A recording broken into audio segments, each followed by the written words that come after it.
keluarganya, dengan ibunya, dengan bapaknya, dan lain sebagainya. Saya pikir ini justru kasihan sama almarhum. Kenapa? Karena memindahkan mayat bisa melanggar kehormatannya, bahkan bisa jadi memperlihatkan aib si almarhum.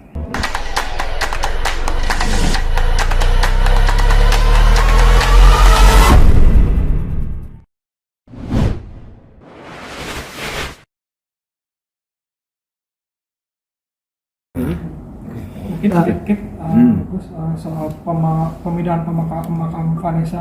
Nah, ini juga menarik nih. Bagaimana pandangan Islam terhadap pemindahan jenazah? 4 imam mazhab itu hampir semuanya mengharamkan. Mengharamkan. Jadi sampai kemudian ada hadis yang menyatakan bahwa siapa orang yang mematahkan tulang mayat itu sama mematahkan tulangnya ketika dia masih hidup.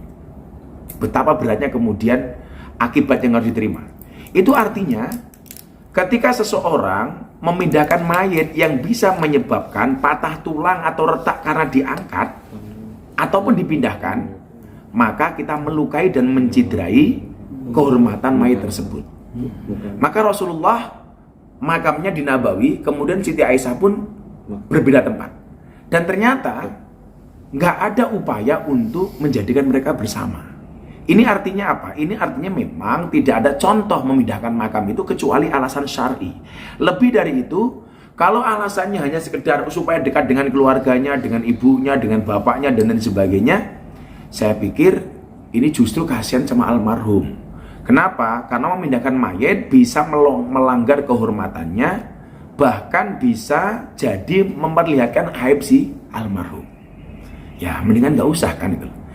Memang ada beberapa pendapat yang mengatakan bahwa boleh sih memindahkan jenazah itu dengan beberapa syarat. Yang pertama, untuk kemaslahatan jenazah itu sendiri. Hal ini diperbolehkan jika terjadi sesuatu dengan tanah, umpamanya tanahnya berair kemudian becek nggak berhenti, kemudian berpotensi digali sama binatang buas itu. Kemudian yang kedua adalah tanah yang digunakan bukan tanahnya. Artinya setelah dimakamkan baru ketahuan ternyata ini tanah sengketa. Nah, ini kan berarti mau nggak mau dipindahkan nih. Kemudian yang ketiga, untuk kemaslahatan umum. Jika umpamanya makam berada di pinggir jalan, ternyata mengganggu kemaslahatan sarana dan prasarana, maka dia boleh dipindahkan. Tanpa alasan-alasan seperti itu, saya pikir untuk apa kita pindahkan?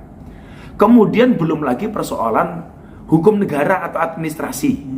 Ini juga sangat ribet, tidak semudah yang dibayangkan. Bagaimana kemudian ngurus dokumentasinya, administrasinya, dan pasti akan ditanya, kenapa sih lu pindahin gitu?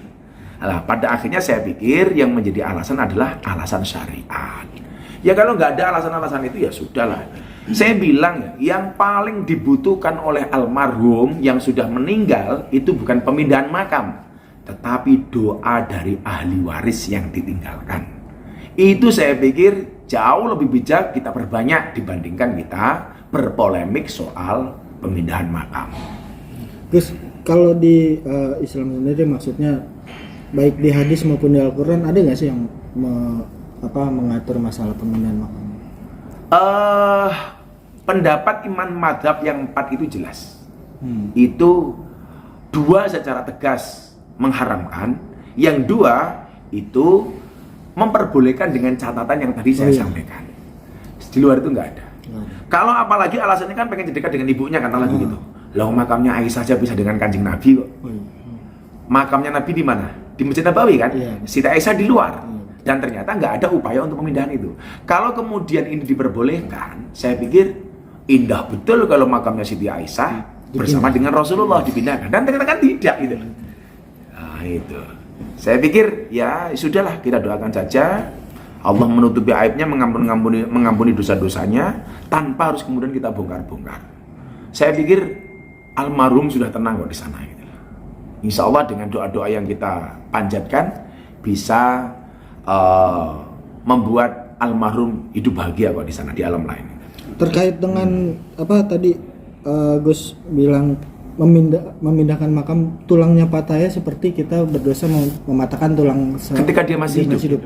Itu hadis. Bagaimana dengan aib almarhum yang diungkap setelah dia tidak ada gitu? Saya bilang begini ya, Allah itu menurut saya pribadi ya, saya pikir sayang dengan si almarhum Vanessa. Bagaimana kemudian ketika beliau meninggal dengan kecelakaan sebagai wasilahnya, itu menutup semua aib-aib beliau. Dan ini cara Allah. Manusia mau menutup aib manusia yang lainnya, tapi Allah berkenan membuka, nggak akan bisa ketutup. Ya kan? Manusia mau membuka seperti apapun, tapi kalau Allah menutup, itu akan terjadi. Allahumma la mani'a lima a'taita wa la mu'tiya lima mana'ta. Manusia mau berkehendak, Allah nggak berkehendak, pasti kehendak Allah jauh lebih dahsyat. Demikian juga sebaliknya. Nah, saya pikir sampai hari ini pemberitaan terhadap almarhumah itu saya pikir sudah positif. Nggak usah kita mengungkit kejelekannya. Itulah. Tidak ada tulang, ya, tidak ada gading yang tidak retak. Saya pikir untuk apa juga membuka aibnya orang yang meninggal? Apalagi katakanlah indikasi yang membuka aib itu justru keluarga dan ahli warisnya. Kita aja yang orang luar, yang saya hanya sekedar kenal saja, itu mendoakan terus. Coba tanya Alexander saya di pondok itu. Nah, kalau ingat Vanessa Angel, doain ya itu. Kita yang pernah kenal beberapa kali saja mendoakan. Ya masa ahli waris atau keluarga justru membongkar aibnya? Justru saya pikir ya sudahlah. Barang siapa menutup aib seorang muslim kan maka Allah akan menutup aibnya. Itu saja kalau saya itu. Jangan dibuka-buka lah itu. Gus, satu lagi teramat disayangkan nggak sih Gus?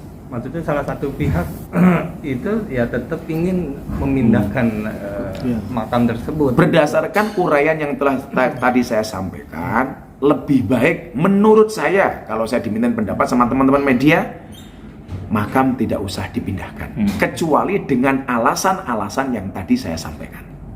3 hal tadi itu.